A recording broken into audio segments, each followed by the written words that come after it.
Capítulo 10. El clavo sagrado.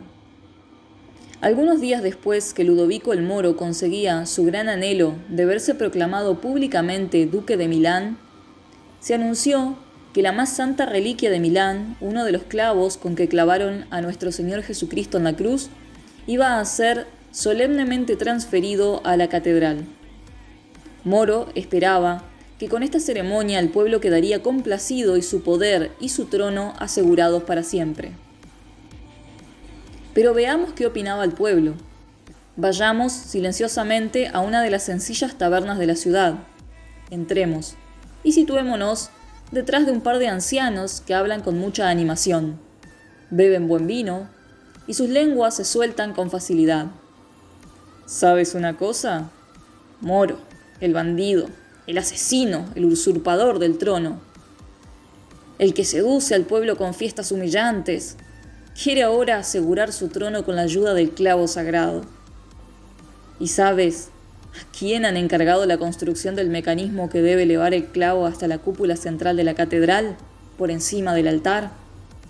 ¿A quién?, preguntó el otro, que estaba muy atento. Al florentino Leonardo da Vinci.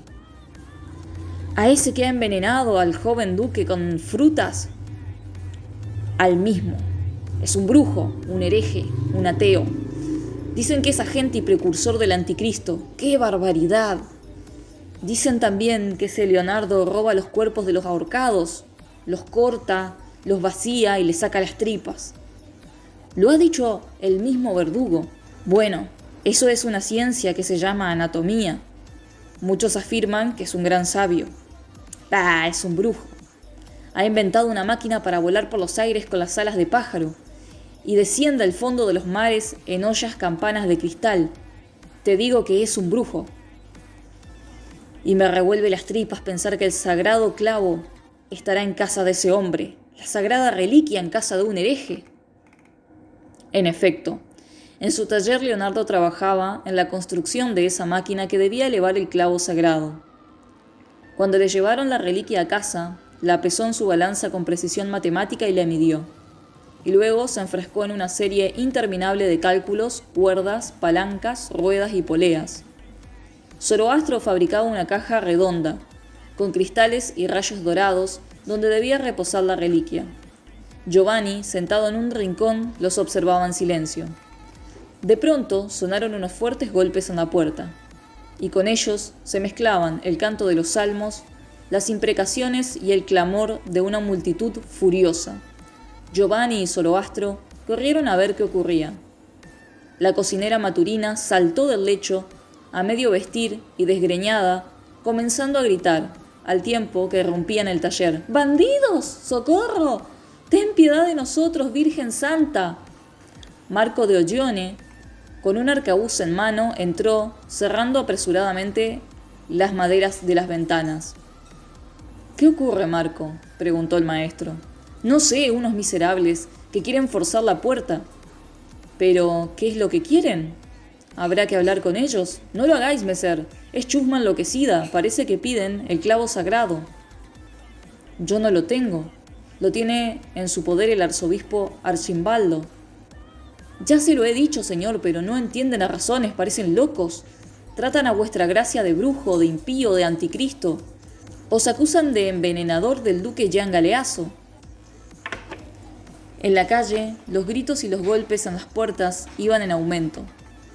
Difícil sería contener aquella riada de posesos. ¡Abrid! ¡Abrid pronto! ¡O pegaremos fuego a vuestra infame caverna! ¡Espera! ¡Que ya te cogeremos, Leonardo maldito! Jacopo, el pillete, que hacía las veces de criado, intentó saltar la ventana al patio, pero Leonardo le retuvo por la chaqueta. ¿Dónde vas? A buscar a la guardia, meser. A esta hora la ronda del capitán de las milicias no anda lejos de aquí. Vamos, Jacopo, por Dios, comprende que si te cogen te matan. No me cogerán, insistió el chiquillo.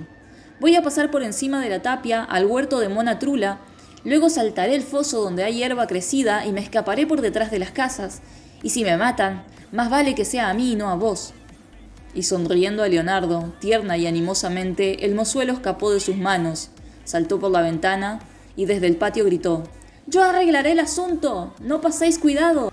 Es un bribonzuelo, un verdadero demonio, dijo la cocinera Maturina. Pero es muy servicial en la desgracia. Puede que verdaderamente nos saque del apuro. Leonardo movió la cabeza tristemente.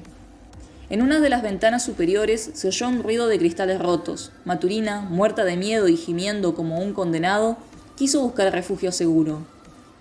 Mas como la oscuridad no pudo ver, rodó como una pelota escalera abajo, yendo a parar a la cueva de la casa. Luego, contó que se había escondido en un tonel vacío de donde no pensaba salir hasta que hubiera terminado el jaleo, y así lo hizo. Marco corrió a cerrar las ventanas como pudo del piso superior. Giovanni se sentó de nuevo en un rincón. Estaba pálido, desfallecido, como indiferente a todo lo que le rodeaba. Pero repentinamente, al observar a Leonardo, se aproximó a él y cayó de rodillas ante el asombrado maestro. ¿Qué tenéis? ¿Qué sucede, Giovanni? Dicen, maestro... No los creo, pero... Decid, por el amor de Dios, decídmelo vos mismo. No puedo acabar. Estaba sofocado por la emoción que le dominaba.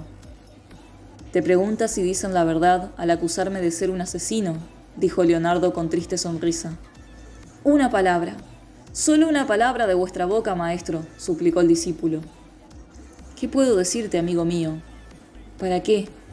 Puesto que has podido dudar, no me creerías. Oh, Messer Leonardo, no sé qué tengo, sufro tanto, ayudadme. Tened piedad de mí, no puedo más.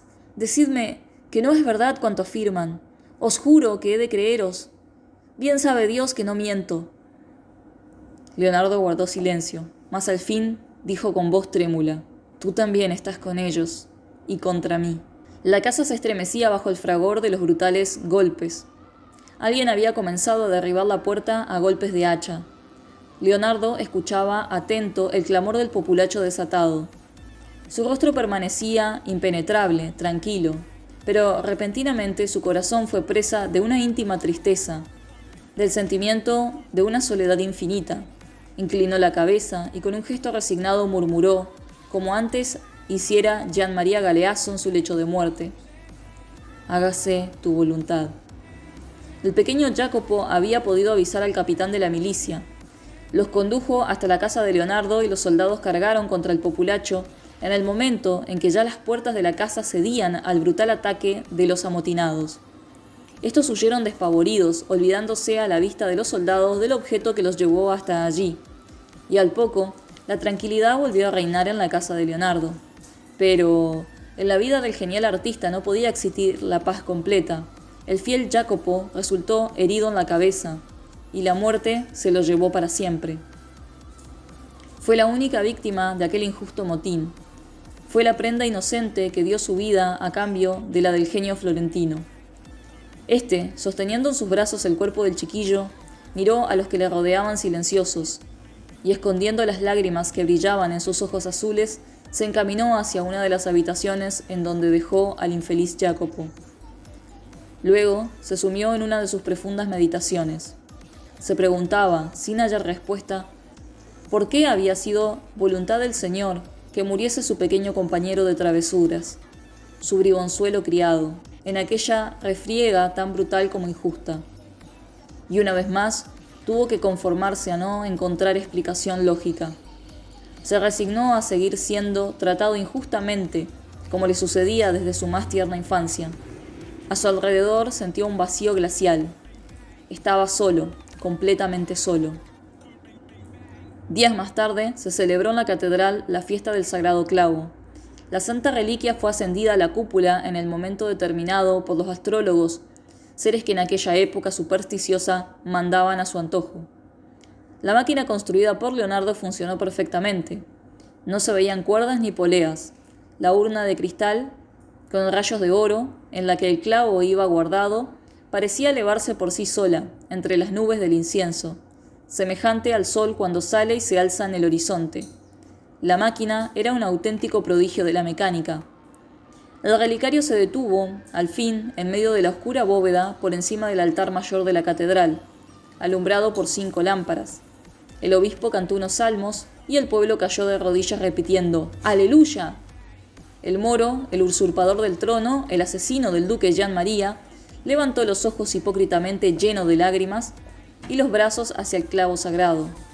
Terminada la ceremonia, en La Paz se repartió entre el pueblo carne y vino, 5.000 medidas de guisantes y 7.000 libras de tocino.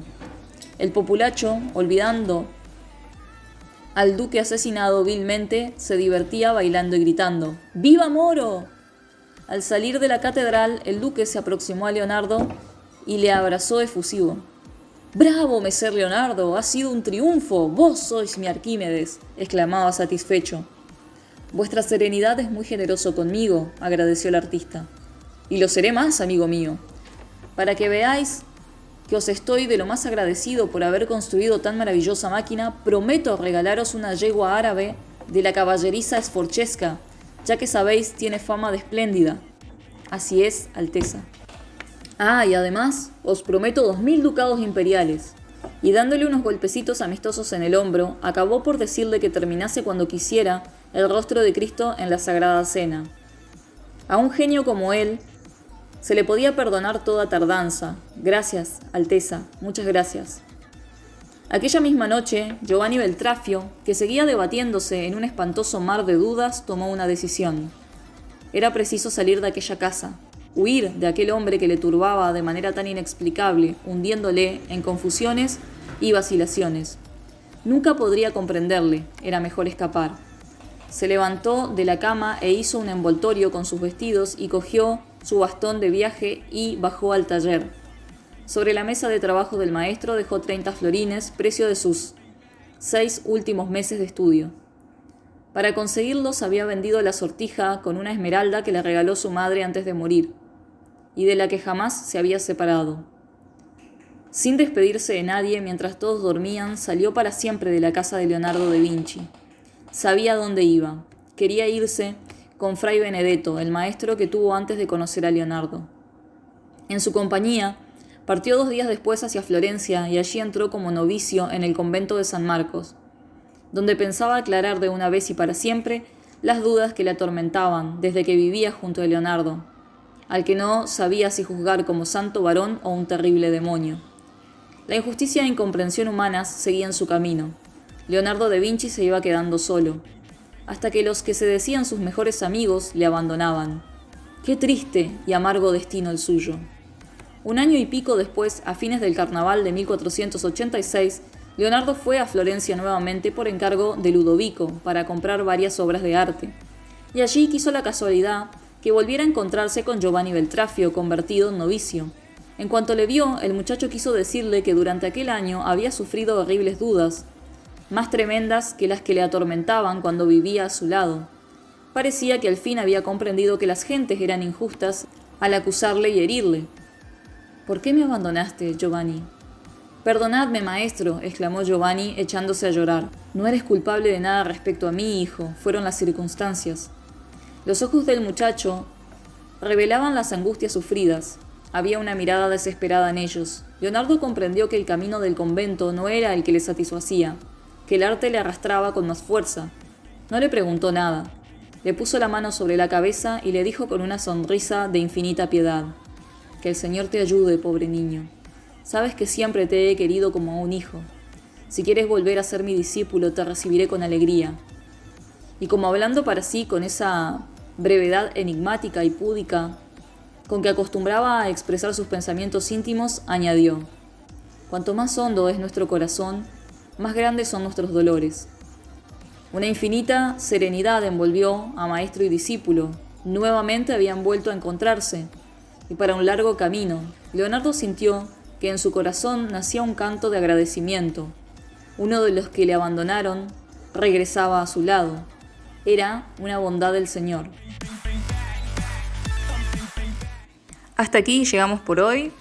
Podés ayudar a este canal a través de Mercado Pago. No olvides suscribirte, dejarnos tu like, porque de lo contrario, una obra va a ser vandalizada por un colectivo ambientalista.